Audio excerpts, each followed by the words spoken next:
MTS postman भर्ती नियम 2023 आ जाने के बाद स्टूडेंट के मन में सबसे बड़ा कंफ्यूजन ये बना हुआ है कि सर 2023 के भर्ती नियम के हिसाब से एमटीएस पोस्टमैन मेलगार्ड का मेरिट सर्किल से बनेगा या फिर डिवीजन से बनेगा।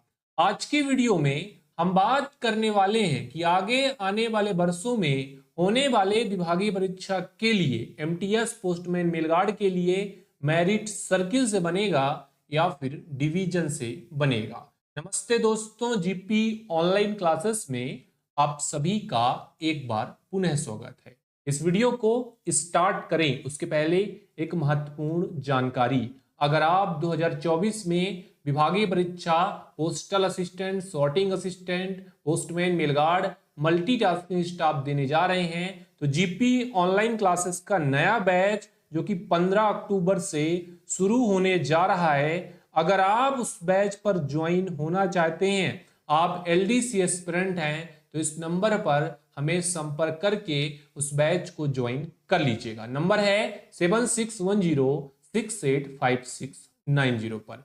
चलिए अब हम मुद्दे पर आते हैं और वीडियो के स्टार्टिंग में जो सवाल हमने किया था कि भाई साहब एमटीएस पोस्टमैन का सर्किल से मेरिट बनेगा या फिर डिवीजन से बनेगा। आपके स्क्रीन के सामने दो पीडीएफ लगे हुए हैं। पहला पीडीएफ एमटीएस भर्ती नियम 2018 का है, दूसरा पीडीएफ एमटीएस भर्ती नियम 2023 का है। सबसे पहले हम पुरानी प्रक्रिया को समझेंगे, आखिर पुराने भर्ती नियम के हिसाब से मेरिट किस प्रकार बनाया जाता था और सिलेक्शन किस प्रकार से किया जाता था। इस प्रक्रिया को समझने के लिए इस भर्ती नियम के पार्ट 2 के कॉलम नंबर 10 पर हमें जाना पड़ेगा।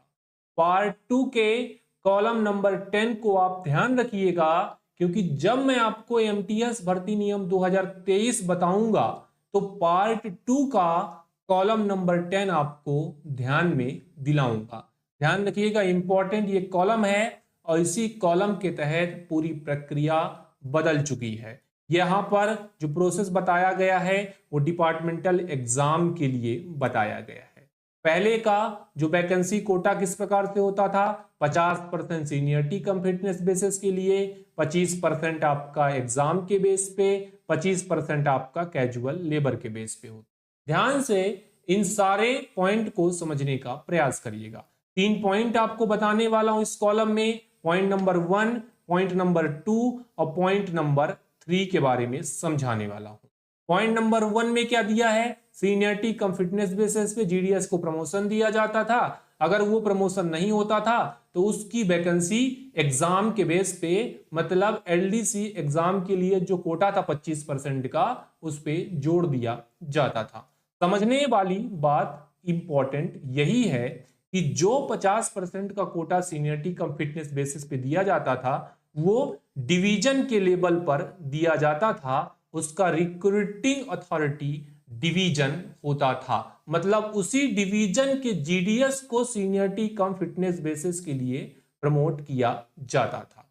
चलिए, उम्मीद करता हूं पॉइंट नंबर 1 आपको क्लियर हो चुका है। पॉइंट नंबर 2 में आते हैं और पॉइंट नंबर 2 में आपको 2 सब पॉइंट देखने को मिलेंगे, पॉइंट नंबर ए और पॉइंट नंबर बी। अब पॉइंट नंबर ए में आपको बताया गया है कि जो 25% का quota limited departmental competitive exam के बेस पे होता था, तो पॉइंट नंबर ए में इस 25% के कोटे के तहत डिवीजन के जीडीएस कैंडिडेट को मौका दिया जाता था। तो पहला जो प्रायोरिटी होता था वो उसी डिवीजन के जीडीएस को दिया जाता था पॉइंट नंबर 1 में। अगर उस डिवीजन के जीडीएस एमटीएस एग्जाम के लिए पास नहीं होते और अगर पास नहीं होने के कारण वैकेंसी बच जाती थी तो इसी पॉइंट नंबर 2 के सब पॉइंट बी के तहत ये मेरिट बनाई जाती थी। मतलब जब उसी डिवीजन के जीडीएस एमटीएस एग्जाम को पास नहीं कर पाते थे तो पॉइंट नंबर बी में दूसरे डिवीजन के जीडीएस को मौका दिया जाता था। इंपॉर्टेंट ये पॉइंट है, दोनों पॉइंट को आपने अच्छे तरीके से समझ लिया है, ऐसा मैं उम्मीद कर रहा हूं। 25% का आपका कोटा कैजुअल लेबर के लिए है, तो सबसे पहले उसकी भर्ती रिक्रूटिंग डिवीजन से की जाती थी, मतलब उसी डिवीजन के कैंडिडेट को लिया जाता था। अगर उसी डिवीजन के कैंडिडेट नहीं मिलते हैं तो इस वाले कोटे को भी एग्जाम वाले कोटे में ऐड कर दिया जाता था। महत्वपूर्ण पॉइंट यह है कि जो सीनियरिटी वाला कोटा रहेगा वो डिवीजन स्तर पे बनाया जाता था, और आपका कैजुअल लेबर का जो कोटा था वो भी डिवीजन स्तर पर बनाया जाता था। और जो आपका लिमिटेड डिपार्टमेंटल कॉम्पिटिटिव एग्जाम के बेस पे कोटा रहता था, तो पहला तो आपका मेरिट डिवीजन स्तर पर बनाया जाता था, ऐसा हमें पॉइंट नंबर ए में बताया है, और दूसरा मेरिट जो बनाया जाता था वो सरप्लस का बनाया जाता था। अभी तक आपने देखा होगा कि सरप्लस के रिजल्ट जो है जारी किए जाते थे। चलिए, ये पूरी प्रक्रिया जिसके बारे में हमने बात किया है वो एमटीएस भर्ती नियम 2018 का है। तो आपके स्क्रीन पर एमटीएस भर्ती नियम 2023 लग चुका है। मैंने आपको एमटीएस भर्ती नियम 2018 में बताया था कि आपको मैं फिर से याद दिलाऊंगा भाग 2 का कॉलम नंबर 10। देखिए स्क्रीन पर भाग 2 का कॉलम नंबर 10।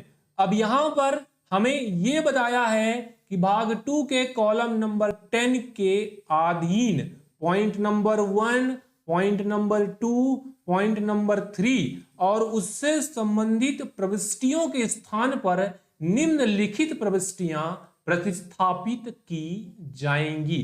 ध्यान से इस पॉइंट को समझने का प्रयास करिएगा। मैंने आपको बताया कि भाग 2 के कॉलम नंबर 10 में जो पॉइंट्स दिए गए हैं, point number 1, point number 2, point number 3 की प्रविष्टियों के स्थान पर निम्नलिखित प्रविष्टियां प्रतिस्थापित की जाएंगी। एमटीएस भर्ती नियम 2023 का वीडियो पहले ही बना कर दिया था, और उस वीडियो में मैंने आपको वैकेंसी कोटा से संबंधित जानकारी दी थी। इसके रिगार्डिंग मैं आपको फिर से एक बार रिपीट करके बता देता हूं। अभी का वैकेंसी सिनेरियो ऐसा है कि 100% का वैकेंसी सबसे पहले कैजुअल लेबर को दिया जाएगा। उसके बाद अगर कैजुअल लेबर से वैकेंसी नहीं भरती है तो इन वैकेंसी को 2 पार्ट में विभाजित किया जाएगा। पहला 50% आपका सीनियरिटी कम फिटनेस बेसिस के लिए, दूसरा वैकेंसी आपका 50% लिमिटेड डिपार्टमेंटल कॉम्पिटिटिव एग्जाम के बेस पे होगा। दोनों चीजों को समझने का प्रयास करिएगा। अब जो 100% का कोटा आपका कैजुअल लेबर का है, उसके रिगार्डिंग उस वीडियो में मैंने ये भी बताया था कि कैजुअल लेबर की कंडीशन में ऐसा है कि डिपार्टमेंट ऑफ पोस्ट में अगर कोई कैजुअल लेबर एमटीएस में प्रमोशन लेना चाहता है तो उसकी भर्ती 1 सितंबर 1993 या उसके पहले के होना चाहिए। तो अभी उतने कैजुअल लेबर नहीं मिलेंगे, तो ये वैकेंसी निश्चित तौर पर आगे फॉरवर्ड होने वाली है। जब वैकेंसी आगे फॉरवर्ड हो जाएगी तो इसमें से 50% सीनियरिटी बेस के लिए और 50% की vacancy limited departmental competitive exam के लिए जीडीएस को दिया जाएगा। ऐसा जीडीएस जिसने कि 1 जनवरी को जिस साल की वैकेंसी रहेगी 3 साल पूरा कर लिया होगा, तो उसको इस वैकेंसी के लिए बैठने दिया जाएगा। अब समझने का प्रयास करिएगा। पहले का कंडीशन मैंने आपको बताया था कि भाई साहब जो 50% का कोटा सीनियरिटी बेस पे रहता है, सीनियरिटी बेस के लिए वैकेंसी उसी डिवीजन के जीडीएस कैंडिडेट को दी जाती थी। अभी भी सीनियरिटी के केस में कोई भी परिवर्तन नहीं हुआ है।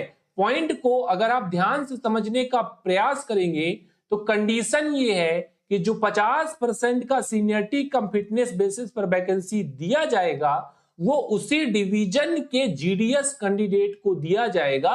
ऐसा जीडीएस जिसने कि काफी सालों से जीडीएस के तौर पर सर्विस कर लिया है और वह आगे प्रमोशन एमटीएस में लेना चाहता है तो उसको ऑफर किया जाएगा, लेकिन यह ऑफर उसी डिवीजन के जीडीएस कैंडिडेट को दिया जाएगा। ये 50% का कोटा रिक्रूटिंग डिवीजन के बेस पर होगा।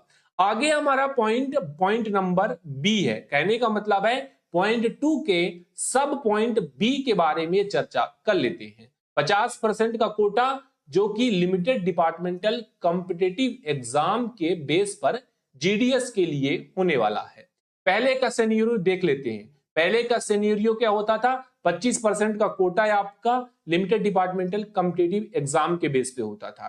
पहले मेरिट कैसे बनते थी, सबसे पहले मेरिट जो लिमिटेड डिपार्टमेंटल कॉम्पिटिटिव एग्जाम के बेस पर एमटीएस के लिए बनती थी वो डिवीजन से बनती थी। मतलब पहली मेरिट जो है रिक्रूटिंग डिवीजन के द्वारा बनाई जाती थी। अगर इसके बाद भी कोई वैकेंसी खाली रह जाती थी तो उसके लिए सरप्लस रिजल्ट निकाला जाता था। मतलब दूसरे डिवीजन के जो जीडीएस कैंडिडेट हैं उनको पिछले भर्ती नियम के हिसाब से मौका दिया जाता था, जिस रिजल्ट को हम सरप्लस रिजल्ट के नाम से जानते थे। ध्यान रखिएगा, एमटीएस भर्ती नियम के पॉइंट नंबर 2 के सब पॉइंट बी में ऐसा बताया गया है कि जो 50% की वैकेंसी अभी लिमिटेड डिपार्टमेंटल कॉम्पिटिटिव एग्जाम के बेस पर भरी जाएगी उसका रिक्रूटिंग अथॉरिटी पोस्टल सर्किल होगा, ना कि डिवीजन होगा। कहने का मतलब है जो 50% की vacancy limited departmental competitive exam के बेस पर जीडीएस टू एमटीएस के लिए होगी उसका मेरिट अभी सिंगल मेरिट लिस्ट तैयार किया जाएगा। मतलब मेरिट सर्किल से तैयार किया जाएगा। सरप्लस का कोई भी फिनोमिना अभी नहीं होने वाला है। सरप्लस का झंझट खत्म कर दिया गया है, ऐसा हमें पॉइंट नंबर बी में क्लियर कर दिया गया है। ध्यान से इस पॉइंट को आपने समझ लिया है ऐसा मैं उम्मीद कर रहा हूं। अगर लिमिटेड डिपार्टमेंटल कॉम्पिटिटिव एग्जाम के बेस पर भी वैकेंसी नहीं भर पाती है तो इस वैकेंसी को एसएससी के तहत भरा जाएगा। तो उम्मीद करता हूं कि जो पॉइंट मैंने आपको बताने का प्रयास किया है वह क्लियर हो चुका है। साफ तरीके से कहने का मतलब है कि जो परीक्षा लिमिटेड डिपार्टमेंटल कॉम्पिटिटिव एग्जाम के बेस पे होगी उसके लिए सिंगल मेरिट लिस्ट तैयार किया जाएगा, क्योंकि सरप्लस वाला पॉइंट यहां से खत्म कर दिया गया है। नए भर्ती नियम में सरप्लस का पॉइंट नहीं जोड़ा गया है।